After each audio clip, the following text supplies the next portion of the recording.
আজকে যে গল্পটা বলব তা আমার জীবনে ঘটে যাওয়া এক সত্য ঘটনা। গল্পের নায়িকা নাজমা আক্তার একজন ধর্মভীতু গৃহিণী নারী। স্বামী আজমল ও এক ছেলে নাজমুল এবং এক মেয়ে নূপুরকে নিয়ে তার সুখের সংসার। ছেলে নাজমুলের বয়স ২২ বছর, মেয়ে নূপুরের বয়স ৫ বছর। নাজমুল এই বছর সদ্য ম্যানেজমেন্ট বিষয় হতে মাস্টার্স পাস করেছে। আজমল গ্রামের বাজারে কসমেটিক্স এর দোকান করে, যাতে করে নাজমার সংসার ভালোভাবে চলে যায়। নাজমা দেখতে বলিউড নায়িকা সোনাক্ষী সিনহার মতো, কিন্তু নামাজ রোজা ও পর্দার ব্যাপারে খুবই সতর্ক। সপ্তাহে একবার নাজমা আজমল এর কাছ থেকে কাজ করিয়ে নেয় এবং এতেই নাজমা অনেক খুশি। ঘরের কাজ এবং নামাজ রোজা করেই নাজমার দিন পার হয়ে যায়। নাজমা এবং আজমল ৮ বছর প্রেম করে পালিয়ে গিয়ে বিয়ে করে, যার কারণে নাজমার পরিবার থেকে এখনও ওদের সম্পর্কটা মেনে নিতে পারে নাই। আজমল এবং নাজমা বাদে নাজমুল ও নূপুর নাজমার বাপের বাড়ি যেতে পারে। নাজমার মা টুনি বেগম নাজমুলকে নিজের জীবনের চেয়ে বেশি ভালোবাসে। নাজমুলের বর্তমানে বেকার সময় যাচ্ছে, নাই পড়ালেখা নাই কাজ। বিকালে বাবার কাছ থেকে বাজারটা আনা হলো নাজমুলের একমাত্র কাজ। তাই গত কয়েকদিন ধরে নাজমুল এর একটা বাজে অভ্যাস হয়েছে, লুকিয়ে লুকিয়ে আম্মু নাজমার দেখা। কারণ তার মা অনেক সুন্দরী। বিশেষ করে আম্মু নাজমার বিশেষ অবস্থার একটু ছিটেফটা দেখলে নাজমুলের মাথাটা ঝিমঝিম করে। সাথে সাথে বাথরুমে গিয়ে ঠান্ডা করতে হয় হাত দিয়ে। নাজমুলের কাছে মনে হয় আম্মু নাজমা দুনিয়ার সব থেকে সুন্দরী নারী। তাই সে মনে মনে শপথ করেছে আম্মু নাজমাকে সে তার রানী করে ছাড়বে। গত কয়েকদিন উনার কি হয়েছে, ১ মাস হয়ে গেল একবারের জন্যে ও হাত দিল না। এর আগে তো এরকম হয়নি উনার। রান্না করতে বসে আম্মু নাজমা স্বামী আজমল এর কথা ভাবছিল। হঠাৎ খেয়াল হলো দুপায়ের মাঝে একটু অনুভব হচ্ছে। এইটা আমার কি হচ্ছে? দিনে দিনে দেখছি আমার খিদে বেড়েই চলেছে। না না, এই রকম চলতে দেয়া যাবে না। জহরের নামাজটা পড়তে হবে। মা নূপুর একটু এদিক আয় তো মা। নূপুর কি মা? বলো মা, তুই জালটা একটু দেখতো মা, আমি গোসলটা সেরে নেই। নামাজের সময় চলে যাচ্ছে। নাজমুল বাজার এ আসছে বাবার কাছ থেকে বাজার নিতে। বাবার দোকান এর একটু কাছে আসতে নাজমুল এর কাছে সন্দেহ লাগল।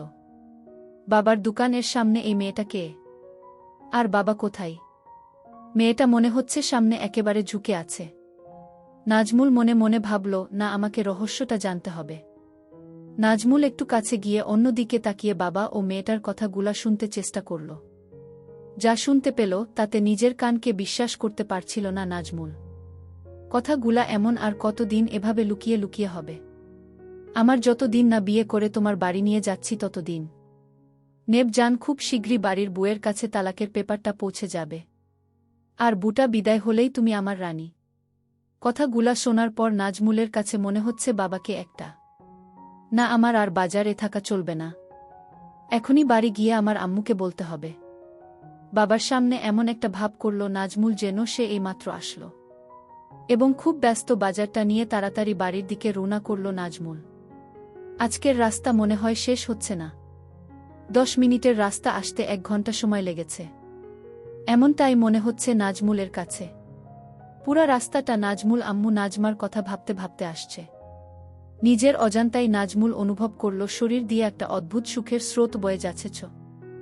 আম্মুর সাথে এখন থেকে যা ইচ্ছা তাই করতে পারবো, আব্বু আর কিছুই বলবে না। এইটা ভেবে নাজমুলের শরীরে থেকে থেকে ঝাঁকি মারছিল।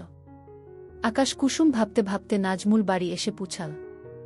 বাড়ি এসে নাজমুল সরাসরি রান্নাঘরে চলে গেল। বাজারটা রেখে নূপুরকে জিজ্ঞেস করল, আম্মু কই রে খুকি? প্রশ্নটা শুনে ভ্যাবাচ্চাক্কা খেয়ে গেল নূপুর এবং হাঁ করে তাকিয়ে রইল ভাইয়ের মুখের দিকে। কারণ খুকি তো একমাত্র বাবা তাকে বলে। কিরে, হাঁ করে রইলি কেন? শুনতে পাসনি কি বললাম? বোনকে জোর গলায় ধমক দিল নাজমুল। ও আম্মু, আম্মু তো কলতলায় গোসল করতে গেল। নূপুর ঘোর কাটিয়ে উঠে উত্তর দিল। নাজমুল আর দেরি করল না, দ্রুত পায়ে চলে গেল কলতলে। তোমাদের বুঝার সুবিধার্থে বলে রাখছি, নাজমুলদের কলতলা এর সাথেই বাথরুম, এবং বাথরুমের দরজাটা গত দিনের ঝড়ে ভেঙে গেছে। আম্মু নাজমার চিরদিনের অভ্যাস গোসল এর সময় পরিষ্কার হওয়া। নাজমা গোসলের জন্য বালতি ভরে পানি রেখে হালকা হতে বাথরুমে যায়, কোনো রকম বাথরুমের গেটে দরজাটা রেখে। এইদিকে নাজমুল কলতলার গেটে আসতেই দেখল একটা জাত সাপ দাঁড়ায় আছে। নাজমুলকে দেখেই সাপটা ফুস করে একটা শব্দ করে দূর দিল এবং নাজমুল সাপের পিছু নিতেই সাপ বাথরুম এ ঢুকে পড়ল। নাজমুল বাথরুমের দরজাটা 2 হাত দিয়ে সরিয়ে আম্মু নাজমাকে দেখে স্ট্যাচু হতে গিয়ে ও হল না, কারণ তার আম্মু রূপী এই মনের মানুষটাকে এই সাপ হতে রক্ষা করতেই হবে। আম্মু আপনি একটু ও নড়বেন না। একদম বিচলিত না হয়ে আম্মু নাজমাকে আদেশ করল নাজমুল, এবং 2 হাতে বাথরুমের দরজাটা ধরে আম্মু এবং সাপের মাঝে ছুঁড়ে মারল। সাথে সাথে সাপটা পালিয়ে গেল। সাপের উপর হতে নজর সরিয়ে আম্মুর দিকে তাকাতেই নাজমুল দেখল আম্মু নাজমা টলে পড়ছে। হাই হাই, আম্মু তো দেখি জ্ঞান হারাচ্ছে। মনে মনে প্রমোদ গুনল নাজমুল আম্মু নাজমাকে কোলে করে কোলতলে নিয়ে আসে এবং আম্মুর লেগে থাকা ময়লা পানি দিয়ে পরিষ্কার করে ঘরে নিয়ে আসে।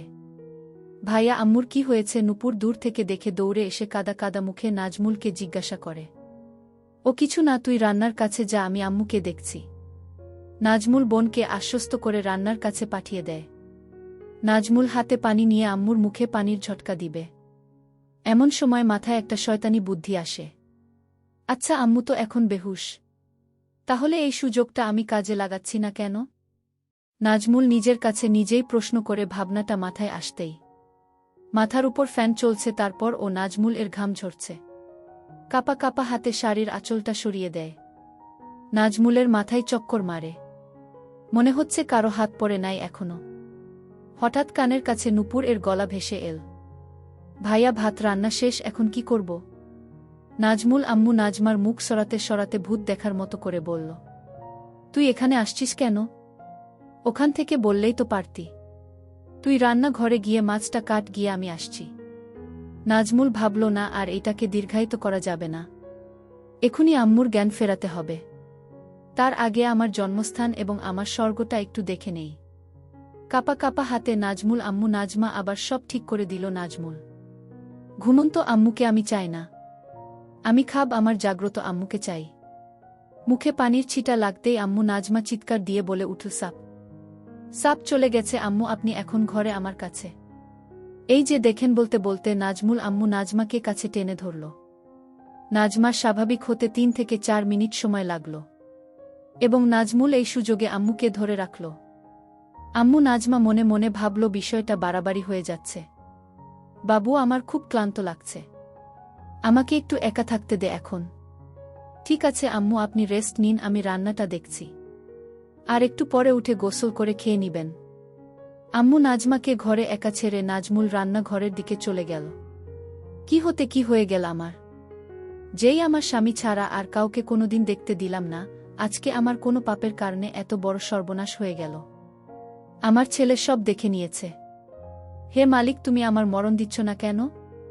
আমি এখন এই পোড়া মুখ নিয়ে ছেলের সামনে যাব কি করে? ছেলের কথা মনে পড়তেই লজ্জায় কুঁকড়ে গেল আম্মু নাজমা। না জানি কোথায় হাত দিয়েছে। আচ্ছা, ছেলেকে আমি দোষ দিচ্ছি কেন? আমার বাবুর তো আর কোন দোষ নাই, ও তো আমাকে সাপের হাত থেকে রক্ষা করেছে। মনে মনে ছেলের প্রশংসা করতেই গর্বে বুকটা ভরে গেল আম্মু নাজমার। ছেলেটা আসলেই আমাকে অনেক কেয়ার করে। ও ওর বাবার মতো না, ও একদম আলাদা। ওর বাবাটা যদি ওর মতো হতো। একটা গভীর নিঃশ্বাস ফেলল আম্মু নাজমা। যাই হোক, অনেক পাপ লেগে গেছে, যাই গিয়ে গোসল করে নামাজ পড়ে আমার মালিকের কাছে ক্ষমা প্রার্থনা করি। মনে মনে কথাগুলা ভাবতে ভাবতে তড়িঘড়ি করে বিছানা থেকে নেমে পড়ে। আম্মু নাজমা দরজার কাছে গিয়ে পা দুইটা যেন অবশ হয়ে আসল। আম্মু নাজমার ছেলে যে তার সামনে রান্নাঘরে বসে এই দিকে ফিরে তরকারি কাটছে। এখন ছেলের সামনে দিয়ে কোলতলে যাবে কিভাব, এই ভেবে আম্মু নাজমার ঘাম বের হচ্ছে। তবুও যে আমাকে যেতেই হবে, আমাকে পবিত্র হয়ে আমার মাওলার হুকুম পালন করতে হবে এবং আমাকে ক্ষমা প্রার্থনা করতে হবে। ভাবতে ভাবতে বড় একটা ঘোমটা টেনে দ্রুত পায়ে কোলতলে চলে গেল আম্মু নাজমা। রান্নাঘরে বসে ঘোমটা দেয়া আম্মুর দ্রুত চলে যাওয়ার দৃশ্য দেখতে দেখতে নাজমুল মনে মনে হাসতে হাসতে ভাবল, আমার আম্মুর লজ্জা দিন দিন বেড়েই চলেছে। খুকি, আমার তরকারি কাটা শেষ, তুই তরকারিটা কষিয়ে নিয়ে ভাজি করা মাছটা দিয়ে ঝোল রান্না করিস। আমি বাবার সাথে ফোনে কথা বলে আসি। হ্যালো আব্বু, আজকে আপনাকে একটু আগে আসতে হবে, কারণ দুপুরে আম্মু একটা জাত সাপ দেখে খুব ভয় পেয়েছে, তাই আম্মুকে একটু কেরামত আলী মাওলানার কাছে নিয়ে যেতে হবে। কলতলার কাছে গিয়ে ফোনে লাউডস্পিকার দিয়ে আব্বুকে কথাগুলা এক নিঃশ্বাসে বলে ফেলল নাজমুল। তোর মা মরুক, তাতে আমার কিছু আসে যায় না। তোর আম্মু তুই নিবি না কি করবি সেটা তোর ব্যাপার। আমাকে এই সব আলতু ফালতু ব্যাপার নিয়ে ডিস্টার্ব করবি না। এখন বড় হয়েছিস, সংসার মা বোনকে একটু সামলাতে শেখ। আমাকে আমার মতো ছেড়ে দে তোরা। আর হ্যাঁ, কাল থেকে তুই দোকানে বসবি। কথাগুলা খুব রাগের সুরে বলল আব্বু আজমা। কাল থেকে পারবো না, কারণ কাল আমার একটা গুরুত্বপূর্ণ কাজ আছে।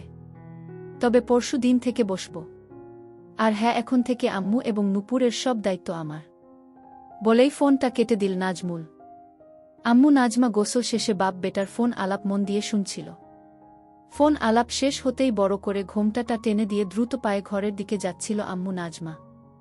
আম্মু নাজমা ভারী হওয়ায় আম্মু নাজমার দ্রুত হাঁটার তালে তালে দুলছিল, যেটা দেখে নাজমুলের মাঝে দামামা বাজতে লাগল। আম্মু একটু দাঁড়ান তো ওখানে। কাছে গিয়ে সামনে দাঁড়িয়ে আম্মু নাজমার দুই বাহুতে হাত রাখল নাজমুল। আম্মু, আমি জানি আপনি বাবার কথাগুলা সব শুনেছেন। বলেই মাটির দিকে তাকিয়ে থাকা ঘোমটা দেওয়া আম্মু নাজমার ধরে একটু উপরে তুলে কপালে চকাস করে একটা হামি দিল নাজমুল। বাবা আর আমাদের আগের মতো ভালোবাসে না আম্মু। বাবা এখন শুধু আমাদের দূরে সরিয়ে দিতে চাই আম্মু। কিন্তু আপনি একটু ও মন খারাপ করবেন না, আমি আছি না। আমি আপনার সব কষ্ট দূর করে দেব আম্মু। এখন থেকে আপনার এবং নূপুরের সব দায়িত্ব আমার। কথাগুলা আবেগী সুরে বলেই আম্মু নাজমাকে কাছে টেনে নিল নাজমুল। কত সময় এভাবে দাঁড়িয়েছিল মা ছেলে। আম্মু নাজমা বা নাজমুল কেউই বলতে পারবে না। ভাইয়া সব কিছু রান্না শেষ। হঠাৎ নূপুর এর কোথায় সম্বিত ফিরে পেল আম্মু নাজমা এবং নাজমুল। এক প্রকার অনিচ্ছা শর্তে আম্মু নাজমা ছেলের বাহুডোর থেকে ছাড়া পায়। হিতাহিত জ্ঞান প্রায় ভুলতে বসেছিল আম্মু নাজমা। সম্বিত ফিরে পেতেই এক রাস আম্মু নাজমাকে ঘিরে ধরল। ছি, আমার ছেলে আমাকে এভাবে ধরে। ছি, আমি আর ভাবতে পারছি না। এক প্রকার দৌড়ে ঘরে গিয়ে নামাজ দাঁড়িয়ে পড়ল আম্মু নাজমা। আম্মু, মাগরিবের নামাজের পরে রেডি থাইকেন। আপনাকে নিয়ে একটু কেরামত আলী মাওলানার কাছে যাব। আম্মু নাজমার দৌড়ে পালানোর দৃশ্য দেখতে দেখতে মুচকি হেসে বলল নাজমুল। ভাইয়া খেতে আস, আম্মু ডাকে। আসছি। নাজমুল এর ঘর থেকে উত্তর দেই নাজমুল। আম্মু, তাড়াতাড়ি খেয়ে ঘুমিয়ে পড়ো, আমি আর তোমার ভাইয়া একটু হুজুরের কাছে যাব। খেতে খেতে মেয়ে নূপুরকে তাগাদা দেই আম্মু নাজমা। বাড়ির বাইরে কোথাও যেতে চায় না আম্মু নাজমা। কিন্তু কেরামত আলী মাওলানার কাছে যেতে কখনো না করে না। নাজমুলদের বাড়িতে সবাই মাটিতে বসে খায়। আম্মু নাজমা এবং নাজমুল মুখোমুখি বসে খাচ্ছে। ঝুঁকে মাটিতে বসে খাওয়ার জন্য আঁচলটা একটু গেছে। আম্মু কি বোরখা পরে যাবেন? ইঙ্গিতটা আম্মু নাজমা বুঝতে পারে। তাড়াতাড়ি আঁচল ঠিক করতে করতে, না বাবা, বোরখা পাপ কোথায়? তোর বাপ কি আর বোরখা কিনে দিয়েছে আমাকে? আগের বোরখাটা ছিঁড়ে যেতেই কতবার বললাম একটা বোরখা কিনে দাও। দিল না কিনে, তার নাকি টাকাই থাকে না। অনুযোগের সুরে বলল আম্মু নাজমা, গু আমি কিনে দেব। আজকে শাড়ি পরেই চলেন। আম্মু নাজমার অপাদ মস্তক দেখতে দেখতে বলল নাজমুল। খাওয়া দাওয়ার পাট চুকিয়ে নিয়ে নাজমুল তার নিজের ঘরে এসে রেডি হয়ে নিল।